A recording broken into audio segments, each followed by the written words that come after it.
Da rygeloven blev indført i 2007, frygtede mange aarhusianske værtshuse en massiv kundeflugt.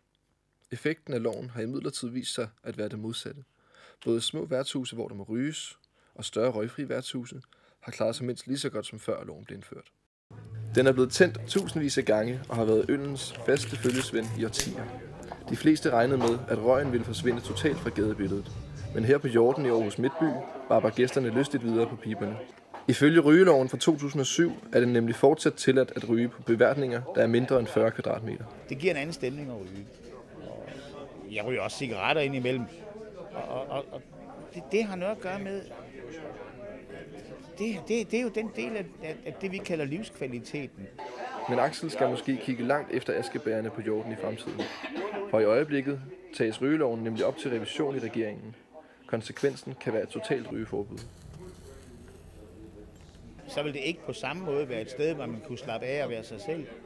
Fordi det at ryge, det er jo en del af mig selv. Og hvis ikke jeg kunne det på mit værtshus, jamen, så var mig selv ikke mig selv længere. Forbuddet kan få fatale konsekvenser for værtshusene, hvis man skal tro Carsten Kruse, der er informationschef i foreningen Danmarks Restauranter og Caféer. Det vil være en katastrofe for især værtshusbranchen, fordi man har set det fra Irland og England, hvor man har haft rygeforbud nogenlunde i samme periode som i Danmark. På Peter Gift i Aarhus blev der oset lystigt, inden rygeloven trådte i kraft i 2007. Og det var der også med bange anelser. Den 104 år gamle knejpe tog sig en kold tyrker. Den første måned, vi havde det, der var vi var alle nervøse om, hvad der ville ske. Selvom angsten for at miste kunder var til at mærke, blev de kasserede askebæger ikke værtshusets død. I stedet oplevede man en helt ny type kunder og en øget indtægt. Firmaer, hvor sekretæren typisk ikke vil med på et værtshus, fordi tøjet bliver ødelagt og så videre, de begyndte at dukke op. Og der er rigtig mange af den type.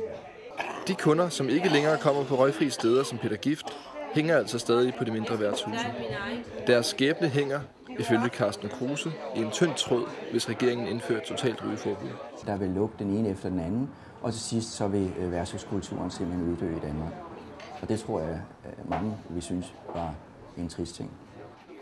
Siden rygeloven trådte i kraft i 2007, har de små værtshuse haft et opsving i indtægten på 10-15%.